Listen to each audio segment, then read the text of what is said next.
Broadcast. Welcome to the 34th episode of the Zaner MarketCast, your one and only spot to keep up with all of the agricultural market news. My name is Joe Nikruto, and this is... I'm Dan Hussey, everybody. Dan, what do you say? We are Zaner Ag Hedge, bringing you our MarketCast today. We had a wild and roaring day with a WASDE report, which will get you those numbers here in a little bit. Stop right there, Dan. Before we start, we want to let you know that if you are interested in hearing about grain market movements and strategies daily, you can sign up for our Zaner Ag Hedge hotline, hosted by expert market strategist Ted Seifried. Totally free, gives you the chance to connect with us personally if you have any specific questions about the markets or agricultural commodities in general. If you're interested in learning more about how these prices work and how to make them work for you, it's a perfect way to take that first step. Link is in the description below to sign up for that. Totally free, zero commitment. Dan? It's always the best part about it. But do check it out because our one and only Ted does give some new reflection on some of the price action in the last 3 days. We were reflecting on that this morning, how Absolutely. It's interesting how opinions and discussions change depending on the markets we're presented with. So check it out. Some new information and new ideas there that Ted's been mulling over. It really got me thinking today. And after today's price action, has me still thinking. Let's jump right into the WASDE. What do you think? Let's do it. Well, we had really what we all thought was going to be a muted report, right? Let's set the stage for the WASDE here. It's a November WASDE. We're not expecting any big fireworks, right? But the trade expectations painted a clear picture. Let's start with, U.S. crop production here, where one of the bigger changes was in the soybean yields and their ending production number, shocking the market here, dropping yields over 1.1 down to 51.7 here, right? Bushels an acre. That's down from 53.1. Yes, bean yields, 51.7 bushels an acre, down from 53.1 in October. That's a whole bushel an acre, 1.1 to be exact, less than trade expectations. That took those production numbers down 20 million here to 4.4 billion, 4.46 billion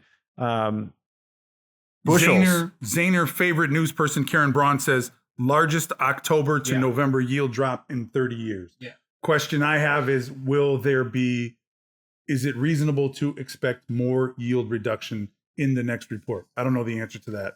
You and I were looking at some of those, dialed down into some of those, interstate numbers here. We were both, I think, surprised by the national leader here, Illinois, in both corn and beans. We'll get to the corn numbers here, momentarily. Really not much to talk about there. I mean, almost like rounding error type changes. But both corn and bean yields, which, hey, if bean yields are down based off of these, why wouldn't corn yields coming down if you're seeing the same kind of general trend between the two, right? With Iowa and Illinois having really dropped off, Indiana carrying the I states, right, for a bump in production. But generally speaking, in a lot of those places you look for, and what we thought were going to be the record-setting yields, right, we're actually coming a little bit off of that. And don't get me wrong, they're still impressive numbers, but Minnesota corn number surprises me. Yeah. I'd be looking for maybe that to be less in the next report, right? Right. Or some sort of adjustment. A push here, but yet you're down 4% in beans. That's the biggest, the biggest spread here between the two plants literally just being differences. I get it. Different times of the year, right? There was the planting here was really off at that time of the year for Minnesota, but that's substantially different. If you get a 5% drop, 4% drop in Minnesota corn yields, that 183.1 number all of a sudden seems pretty high, right? And we'll see. Maybe corn was, pricing some of that in earlier today. Again, corn yields, no real big change. Their production coming down to 15.143 billion. That's down from 15.2 in September. Again, kind of a almost nothing burger change there on the U.S. production corn side. South American crop production, only change was on the Argentinian beans. They bumped it up 0.1, to 48.2. Push everywhere else on the report. It didn't even change. Other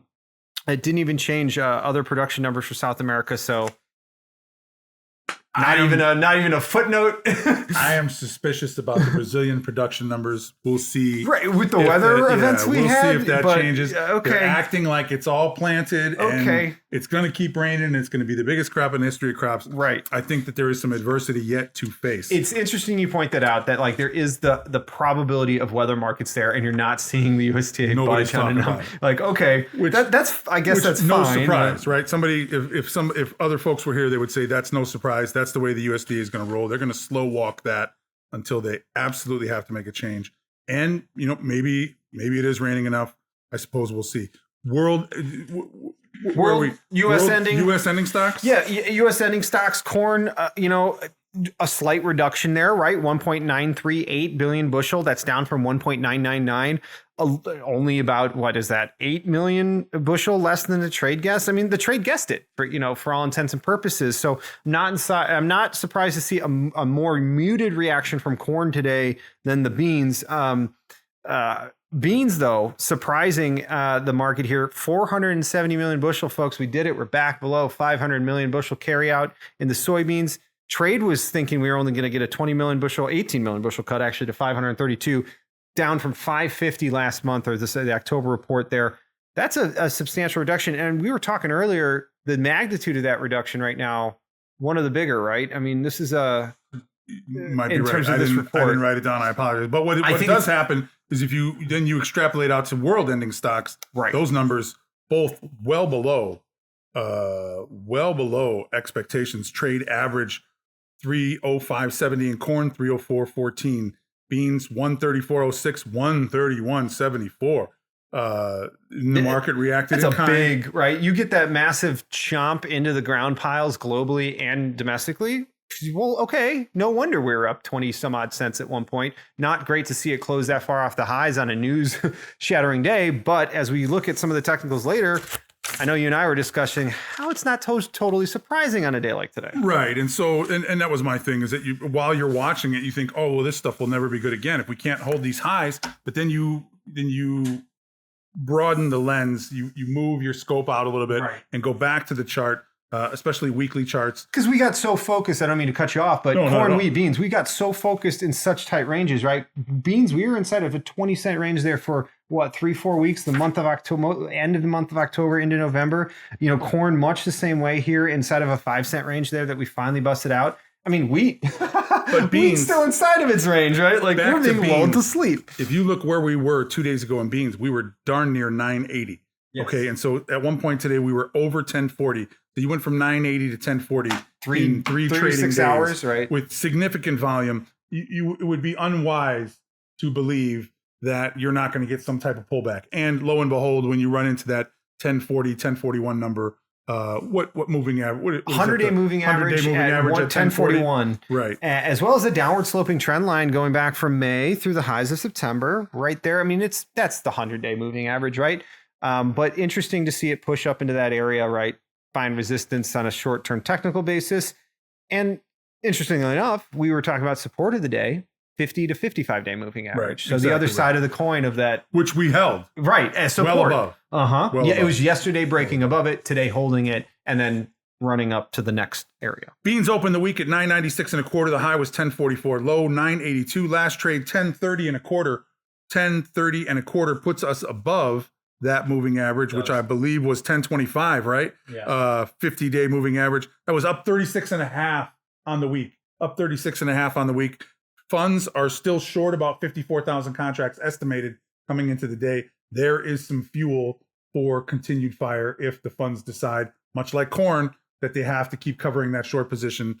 I would imagine, though, a lot got tapered off here this week. It's going to be really interesting. Unfortunately, right, that CFTC report is reflecting of where we were on Tuesday, where we were at the lows, right? Like, so the last 2 days where we have traded over 200,000 contracts in the Jan beans to the upside each day, I got a hunch that, right, there's going to be a significant change in that number sometime soon. A lot of fund activity. Yeah, somebody somewhere is clearly buying up this market. Corn was kind of the same way. Coming into this report, there was some short covering, and surprisingly this morning, we came into the day, estimated funds long almost 10,000 contracts. So, short in the teens earlier in the week, and as of this morning, estimated to be long almost 10,000 contracts. Opened the week at 414 in D's corn. High was 434 and 3/4.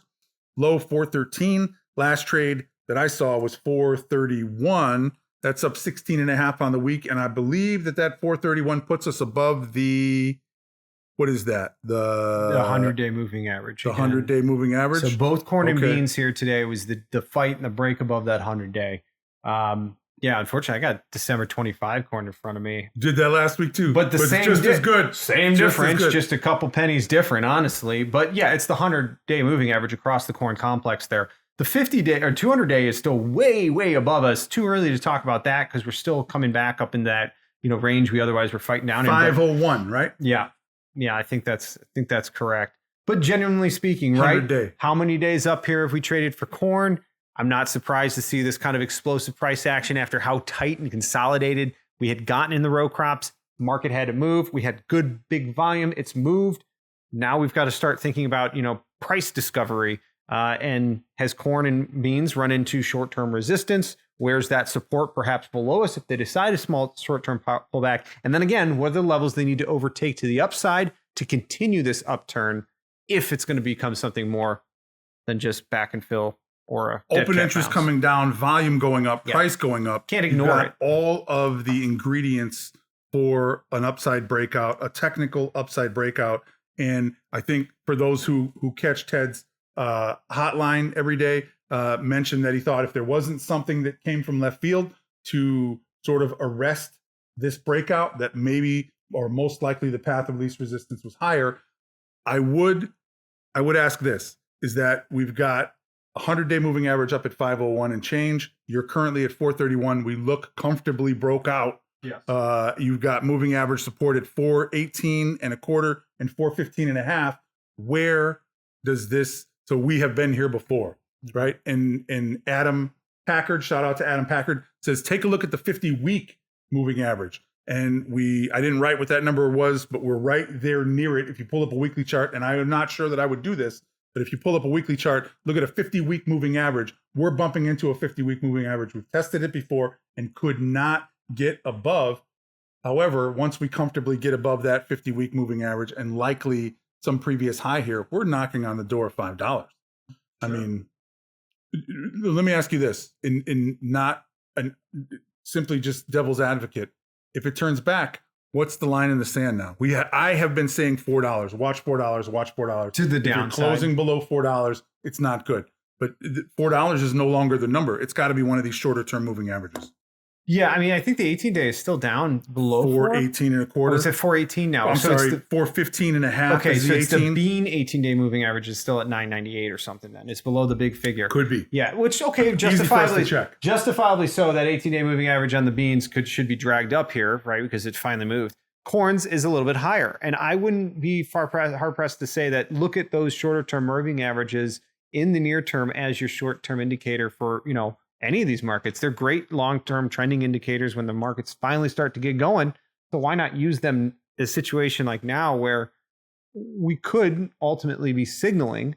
So watch the signals. And you and I have said many times the hallmark, or one of the things we like to see for a trend, is if the trend is up, you spend time above the 18-day moving average. If the trend is down, you spend time below the 18-day moving Otherwise, average. you're not really trending. The moving average isn't going to be trailing you below you as the market goes higher. So that 415 number, probably an area for traders and marketers to keep an eye on and let that inform your enthusiasm, I guess, for bullish above, bearish below sure. kind of attitude, sure. right? And Absolutely. for marketing, purposes too, those levels can certainly be used for, your fail safe. I've got to get something done. If the market does continue higher, that moving average drags up. It's going to be up to 450 if we go to $5 or higher, probably be 480 if we go to $5.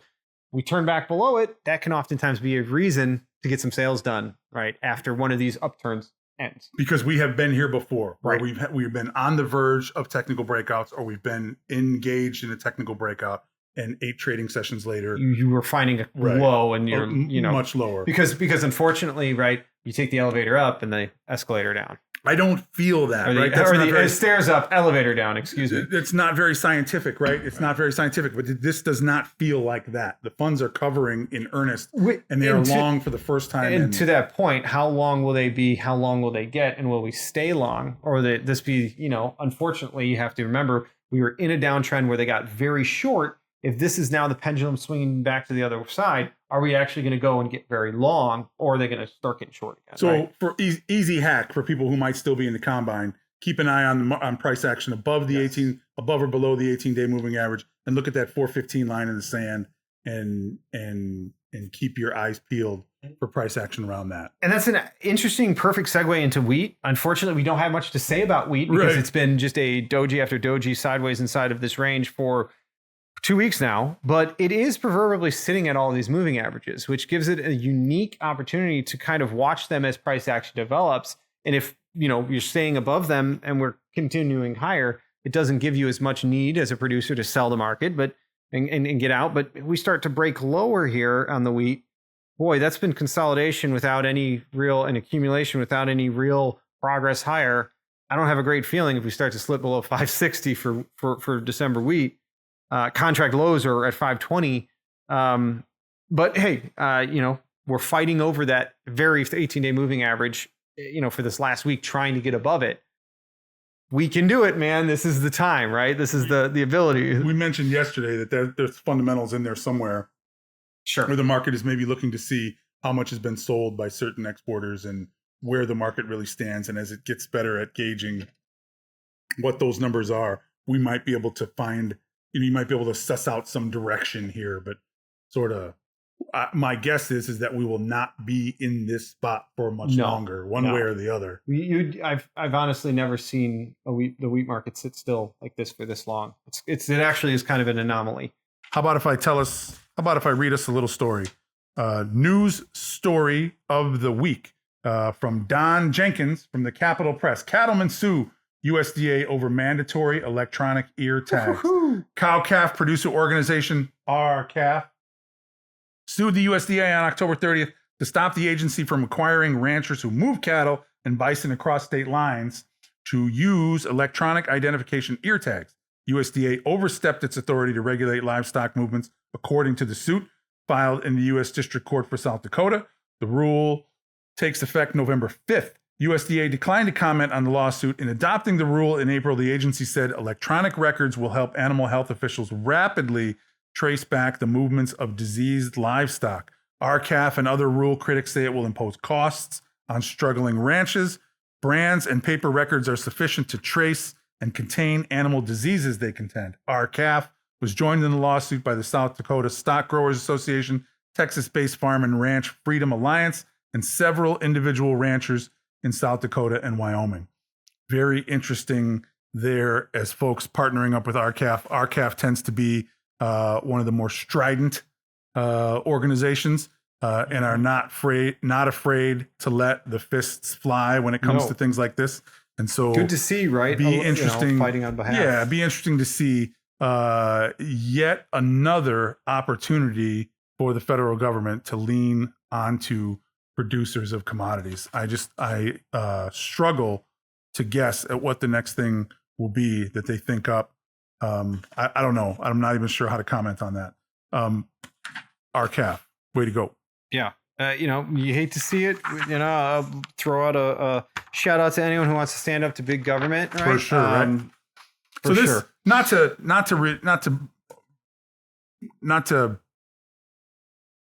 overemphasize this, right?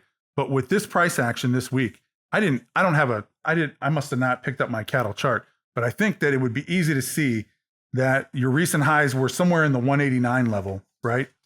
And now, yeah, right. So we have had some feeders for you. Wow. We have almost to 190, and now here we are at 183.70. And I would suggest, I think some people feel like, okay, well, my opportunity to get hedged up is gone. No, but I would say that is not exactly the case, especially if you get a bounce up to like 185 or 186. I mean, feeders got 20 handles, 20 points lower, back down to the lows from September. I mean, something similar, I'm sure, at least 10 here, right? Yeah, for the fats. No, there's plenty of time. I mean, this is only the first 10, 20% of the range. You got 80, 90% of that range to go to the downside. If you looked at prices in August and September and were disappointed, you better do something now. Heard that. Well, Carter dropping us another fun question of the week. Question of the week.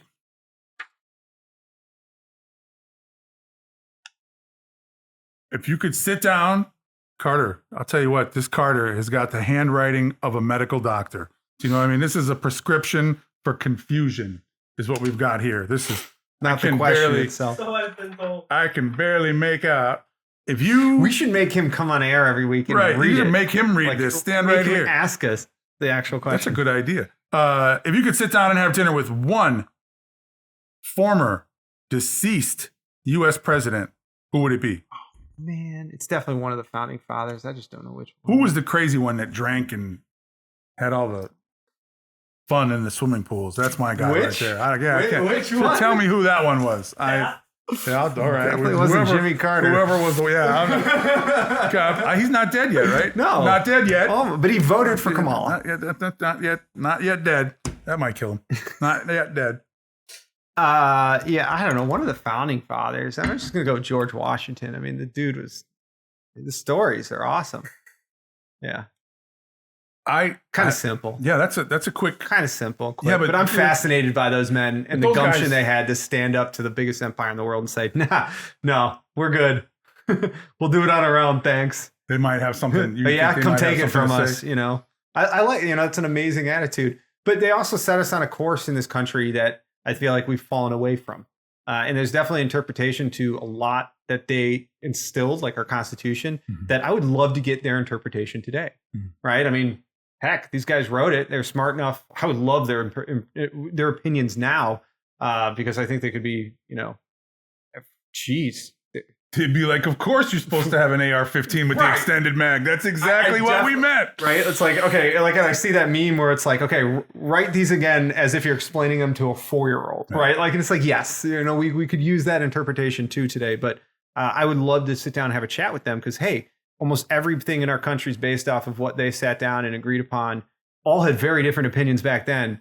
They could figure it out when they're founding a new nation. Imagine all the shit and groveling, pardon my French, that they did. I mean, look, Alexander Hamilton was killed, right? I mean, in a duel, right? I mean, you don't get that today. I wouldn't want to. I don't want to be hanging around with them when that goes down. But no, they're fascinating men who live in a world where, I mean, it was they built the world we live in, and I'd love to hear more of what they think. I think I'd like to sit down with the original George Bush. Okay. Just no broccoli, right? We wouldn't be eating any broccoli. I think he was a pilot, right? And CIA guy. Yeah. And used to jump out of an airplane once a year on his birthday. The stories and the people he killed. Yeah. Some of the people that he was rubbed shoulders. Yeah. I just think he would be super interesting. I always liked that guy. That would be my choice. The first George Bush. All right. Well, thanks for listening today to the Zaner MarketCast. If you need more just because you can't get enough of us, you can always follow us on Facebook at the Zaner Ag Hedge, at Twitter and LinkedIn at the Zaner Group. And if you have a question you'd like answered right here on the show, there's a link in the comment section and in the information section you can fill out. We'll get your question on the air here and answer them for you. Thank you again, and be sure to like, comment, and follow the podcast to not miss a beat. And we'll be back with you as price action develops, everyone. Have a great weekend.